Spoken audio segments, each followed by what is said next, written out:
Hello, good morning everyone. Ma'am, a blog se hujik se ayuk tigi phamong nagi dum hore. Ma'am, si se kuire matung da se blog se ko nahan yomangi thangit ki badu so ay kuire bagi hana gi nam ki ba video ne ba ko. Ado ma'am ay se kuire blog se nam da ba ay se blog se dum hujik se dum continue to ge haina dum khalle kay na di nahan se dum wakal se dum nungai da badu ko. Papa de ki de bigi gan to gi bigi ado dum video se ka se mathok marom mai khang ba khang di ba ko nu kapning ba si pok pok ta ba ko to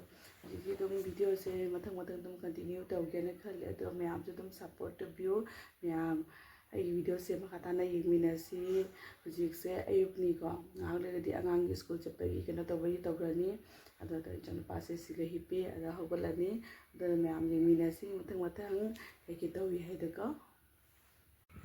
hello macha good morning. Good morning. Good morning. Good morning, baby. Good morning. Good morning. How go na? School chala redro. Kari. Kise. School chala redro. Baby miss. Baby miss kana te. Baby miss atopari. How go. Baby miss is. Baby miss class. Okay. Baby miss की class ही लोग हो जाता है class नहीं तो हो जाओ लते थे हो को लसी अच्छा baby कैसे हेलो मैम मैं हम एक जो चीज़ किचन में चंगा बने हुए फ्रेश हो रहेगा अभी दी ओह अभी इचन पास जो हुआ है तो एक जो से मासे स्कूल से तो इन्ना थे करे वो तो मागी सार किसी की का जो थोंबा हो गया ले तभी तो ना अभी मागी टिफिन पुना बगिने अदो से मैक्रोनी से खितंग तो बिगे अदो सिगा इना थागना लेरे मैम सिगा इसिंग से फुटना का तौरे सिगा माई मैक्रोनी से खरा थादा बिरगे मा टिफिन द से पुगे ना हायबको से खतो बिरगे अदुगा सिगा ना हवाई थागले अदुगी हवाई चमथोंग तो मा पामेबे याम हवाई चमथोंग ओइन तो बिरनी अदु लसिगा ना चाक थागले खरा तौना दुम तोखटपा होरे अदगी असेगी हैंडल से टेक्थोखरे तो सुमाइन दुम तौरे होजी मैम दुम यंगमिनासी मैम असेना ममाना हवाई चार डायरेक्ट अदोदो गैस की मपान जगह थम्मिनी खरा साना लेजना बायना मैम आई केनो से फुटपा से मुंझले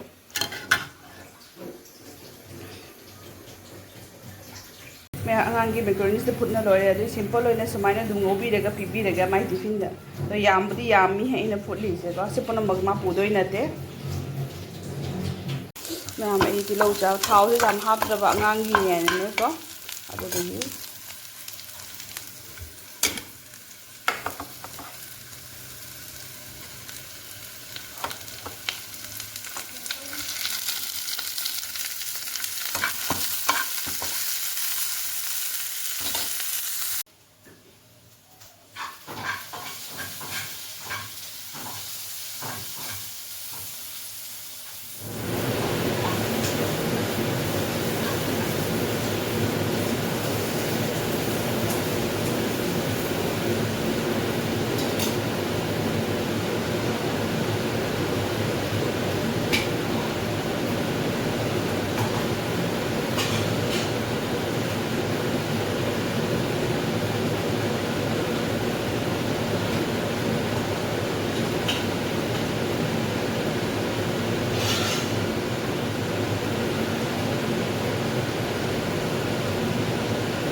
मैं फिर से तरबूज खाए से हमरा खाए इंगल थम्बी को तो जा होदी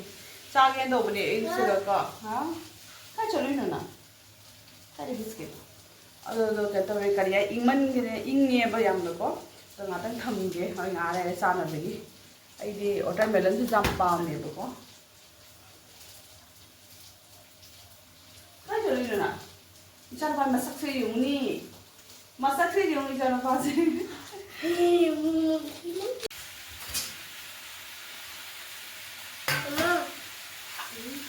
बटन नमो ओ बटन हाँ मम्मा 제 버튼은 뭐? 남자도 와야 제가 버튼을. 돼. 또 넣어서 이. 넣고.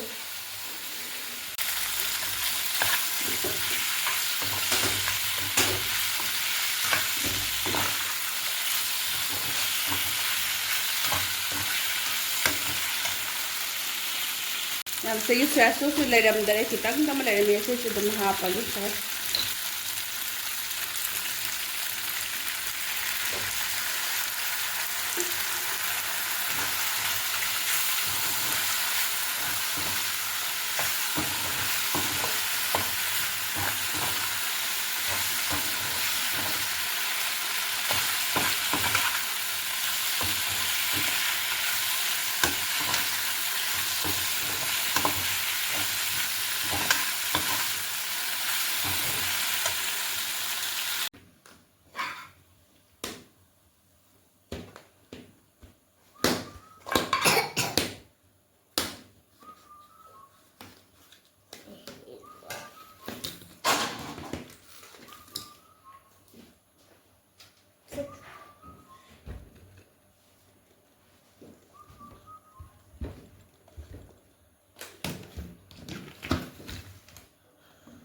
ꯏꯆꯥꯅꯨꯄꯥꯒꯤ ꯇꯤꯐꯤꯟꯒꯤ ꯔꯦꯗꯤ ꯑꯣꯏꯅ ꯂꯣꯏꯔꯦ ꯁꯤꯒ ꯃꯥꯒꯤ ꯃꯦꯀ꯭ꯔꯣꯅꯤ ꯉꯧꯕꯁꯦ ꯍꯥꯞꯄꯤꯔꯦ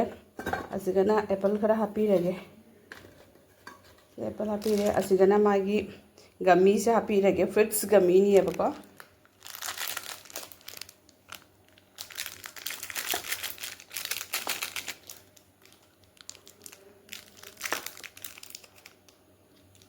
ꯁꯤꯁꯦ ꯃꯥꯒꯤ ꯐ꯭ꯔꯨꯏꯠꯁ ꯒꯝꯃꯤꯅꯤ ꯒꯝꯃꯤ ꯕꯤꯌꯔꯅꯤ ꯃꯥꯏꯁꯦ ꯑꯗꯨꯗꯅꯤ ꯃꯌꯥꯝ ꯃꯥꯒꯤ ꯇꯤꯐꯤꯟ ꯁꯨꯃꯥꯏꯅ ꯔꯦꯗꯤ ꯑꯣꯏ ꯂꯣꯏꯔꯦ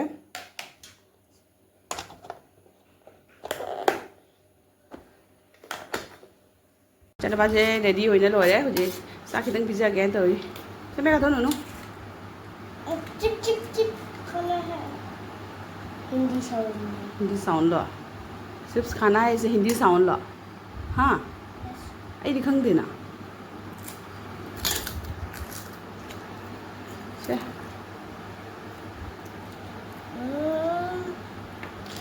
ꯏꯆꯥꯅꯨꯄꯥꯁꯦ ꯆꯥꯛ ꯄꯤꯖꯔꯒꯦ ꯃꯌꯥꯝꯗꯣ ꯂꯣꯏ ꯊꯦꯡꯅꯔꯁꯤ ꯄꯄꯥꯒꯤ ꯐꯣꯇꯣꯁꯦ ꯁꯤꯒ ꯑꯣꯏꯅ ꯊꯦꯠꯄꯤꯔꯦ ꯉꯁꯤꯁꯦ ꯄꯄꯥꯒꯤ ꯂꯩꯈꯤꯗꯕꯒꯤ ꯊꯥꯁꯤꯒꯤ ꯁꯤꯗꯥ ꯊꯤꯟꯕ ꯅꯨꯃꯤꯠꯅꯤ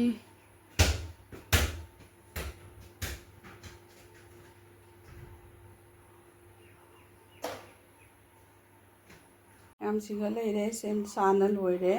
ꯑꯗꯨꯗꯣ ꯍꯧꯖꯤꯛꯁꯦ ꯃꯃꯥ ꯊꯤꯟꯕ ꯆꯠꯂꯅꯤ ꯍꯥꯏꯕꯅꯦ ꯕꯥꯃꯣꯟꯗ ꯃꯌꯥꯝ ꯉꯁꯤꯁꯦ ꯄꯄꯥꯒꯤ ꯂꯥꯏꯒꯤ ꯊꯥꯁꯤꯒꯤ ꯊꯤꯟꯕ ꯅꯨꯃꯤꯠꯅꯦꯕꯀꯣ ꯄꯄꯥ ꯂꯩꯈꯤꯗꯕꯒꯤ ꯑꯗꯣ ꯃꯃꯥꯅ ꯍꯧꯖꯤꯛ ꯊꯤꯟꯗꯣꯏꯅꯤ ꯂꯥꯏꯒꯤ ꯁꯤꯗꯥ ꯁꯦꯝꯅ ꯂꯣꯏꯔꯦ ꯑꯗꯣ ꯃꯃꯥ ꯍꯧꯖꯤꯛ ꯊꯣꯛꯑꯅꯤ ꯃꯃꯥ ꯍꯧꯖꯤꯛ ꯊꯣꯛꯈꯔꯦ ꯁꯤꯗꯥ ꯊꯤꯟꯕꯒꯤ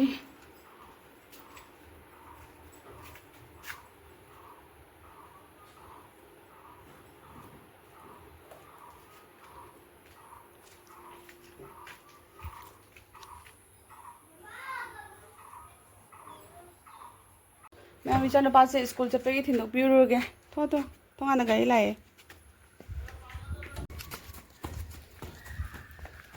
ꯆꯦꯟꯒꯅꯨ ꯃꯆꯥꯒꯤ ꯒꯥꯔꯤꯁꯤꯒ ꯂꯩꯔꯦ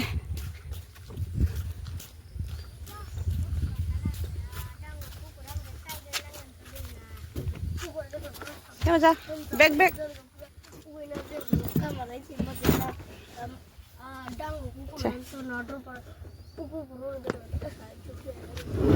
ꯁꯦ ꯕꯥꯏ ꯃꯆꯥ ꯐꯖꯅ ꯆꯠꯂꯣ ꯒꯥꯔꯤꯗ ꯂꯥꯛꯏꯗꯣꯏꯗꯣ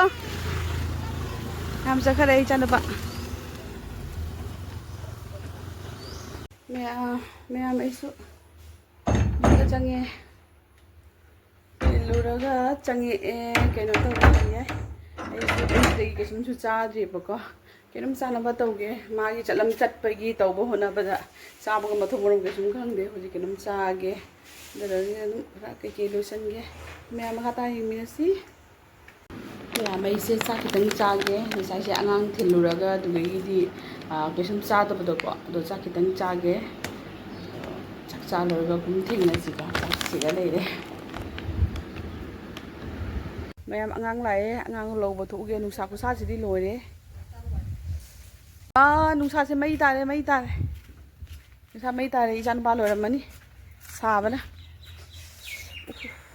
ꯈꯨꯠꯁꯥꯗꯤ ꯂꯣꯏꯔꯦ ꯁꯤꯒ ꯁꯨꯃꯥꯡ ꯊꯣꯡꯒꯥꯟꯗ ꯇꯧꯗꯗꯅ siga gari omai le thok le rame sai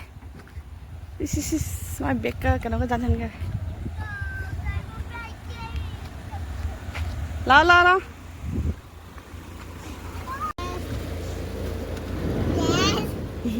la la la thank you hai ne oi water ball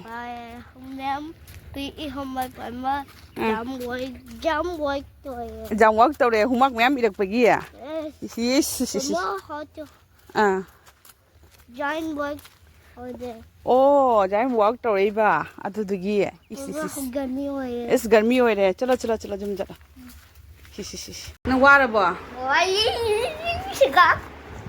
pa se water lo re tau ya ji punch ka tau nu ma thau ta de as fare fare is ma pi ono ja lo to pi ge ma ja wa bna loi re ai na si se ma'am आई गई इचानुपा से taekwondo सानबगी ने पुब चलुगे साइ taekwondo सानहन ब चलुगे से ले रे इचानुपा से hi baby hi तोरो से मैम हाय मैम इचानुपा गा कोई नी टुकटुकी दा चले टुकटुकी दा जिम चले से हाय 우리 뚝뚝이자 사나베 사나바 사바나 로이버 어제나 로이비데 사에 이걸 소자리 ताइक्वांडो फम जौरे आंगांगी क्लास पुदी हौद्रेबो हुजी nga लेरगा हौरानी आंगांसिंगे लांखा हौनारे मखोय से ताइक्वांडो क्लास की लोइना थोके सान पासे वांगा लोइना वाबसे वाबरा लोइरे मा अदो से अखोय द फुट चले बको लोइदना लोइ चटवागा लोइगा हौगा द माइन तौरे ई ब्लॉग से अदो चले